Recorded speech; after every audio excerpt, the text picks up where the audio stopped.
పంచాయతీ కప్పస్పాడు గ్రామంలో రోడ్డు సౌకర్యం కల్పించాలి.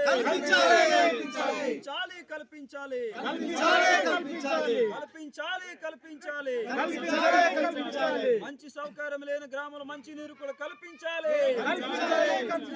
రోడ్డు లేక ఇబ్బంది పాలవుతున్న కిట్మూల పంచాయతీ కప్పస్పాడు గ్రామంలో రోడ్డు సౌకర్యం కల్పించాలి.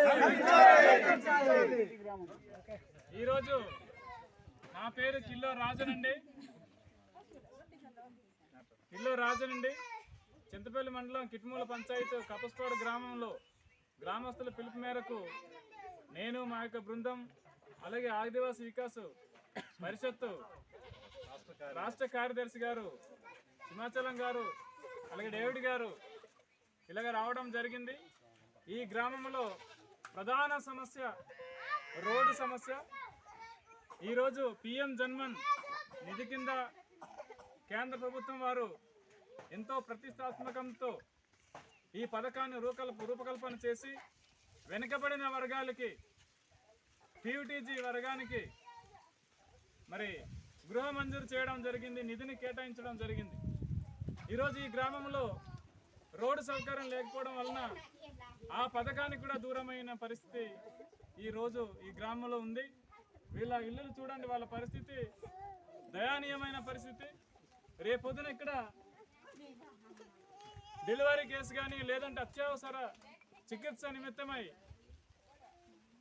కేంద్ర హాస్పిటల్కి వెళ్ళాలన్నా సరే ఈరోజు డోలిమోత మోయాల్సిన పరిస్థితి, డోలిమోత కూడా వెళ్ళలేని పరిస్థితి, అలాంటి పరిస్థితి ఈ రహదారి ఉంది. కాబట్టి ఖచ్చితంగా ఈ ప్రభుత్వం, కూటమి ప్రభుత్వం ఈ గ్రామానికి, ఇంకా ఇదే గ్రామం కాదు, ఈ చుట్టూ సరౌండింగ్లో 5 గ్రామాలు ఉన్నాయని తెలియజేశారు. ఈ 5 గ్రామాలకి రోడ్డు సౌకర్యం కల్పించాలి. ఏదైతే పిఎం జన్మన్ హౌసింగ్ స్కీమ్ ఇచ్చారో హౌసింగ్ స్కీమ్ వాళ్ళు చేసుకుని ఇల్లు కట్టుకునేలాగా, మెటీరియల్ కనీసం మోసుకునేలాగా రోడ్డు సౌకర్యం కల్పించాలని చెప్పేసి ఈ కూటమి ప్రభుత్వానికి విన్నవించుకుంటున్నాం. అలాగే ఎవరైతే నాయకులు ఉన్నారో మీరు వివక్షత చూపించకండి. ఈరోజు ఈ గ్రామానికి రోడ్డు శాంక్షన్ అయిందంటే తెలియజేయడం జరిగింది.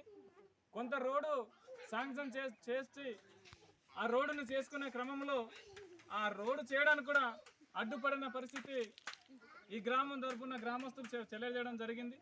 అంటే వివక్షత అనేది మానుకోండి. ఈరోజు ఈ గ్రామంలో రోడ్డు ఇవ్వమని అడిగితే 5 ఇళ్ళు 6 ఇళ్ళు ఉన్నాయి కాబట్టి మేము రోడ్డు ఇవ్వలేమని చెప్పి సాకులు చెప్పి తప్పించుకునే ఆలోచన చేస్తూ ఉన్నారు. దయచేసి ఈరోజు 5 కుటుంబాలు 6 కుటుంబాలు ఉన్నాయని చెప్పేసి ఓటు అడగకుండా మరి ఉంటారా మీరు? అంటే మీ ఓట్లకైతే 5 కుటుంబాలను ఒక్క కుటుంబం అయినా సరే వెతుక్కుని వెళ్ళి కాళ్ళు పట్టుకుని అడుగుతారు కదా, మరి వాళ్ళ ఓట్లు మీకు అవసరమైంది. ఈరోజు వాళ్ళకి రోడ్డు ఇవ్వండి, రహదారి ఇవ్వండి, మంచినీళ్ళు ఇవ్వండి, బడి ఇవ్వండి అని అడిగితే వ్యత్యాసం చూపిస్తారా మీరు? కాబట్టి ఖచ్చితంగా తీవ్రంగా దీన్ని ప్రతిఘటిస్తాం. ఈ గ్రామం తరఫున పోరాటం చేస్తాం. ఈ గ్రామానికి రోడ్డు సదుపాయం కల్పించే వరకు పోరాటం చేస్తాం. ఖచ్చితంగా కూటమి ప్రభుత్వం దీన్ని మరి కలెక్టర్ గారు, పిఓ గారు దీన్ని దృష్టిలో పెట్టుకొని ఈ గ్రామానికి రోడ్డు సదుపాయం కల్పించి ఈ గ్రామంలోని మరి ప్రజలు ఇల్లు కట్టుకునే విధంగా ఆలోచన చేయాలని చెప్పేసి ఈ సందర్భంగా ఈ గ్రామం తరఫున డిమాండ్ చేస్తున్నాం.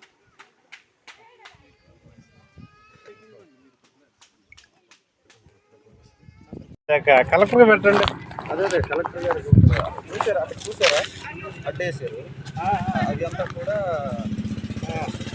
కలెక్టర్ దృష్టిలో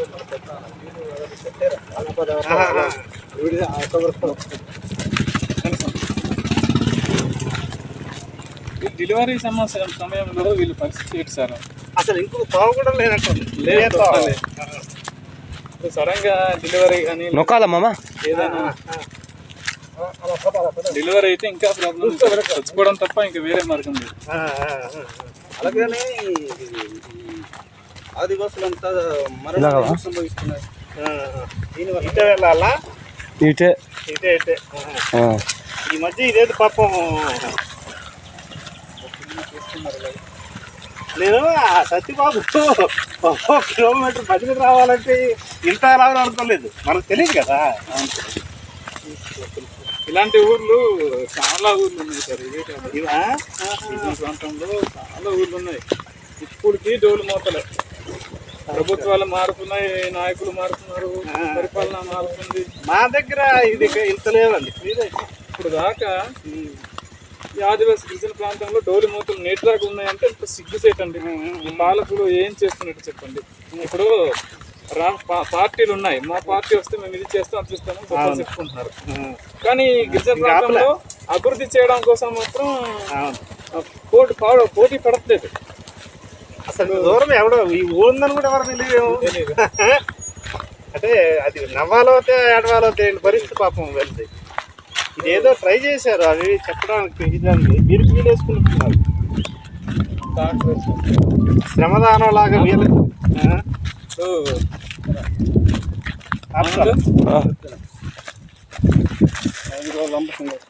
అలా ఉంది రోడ్డు పరిస్థితి.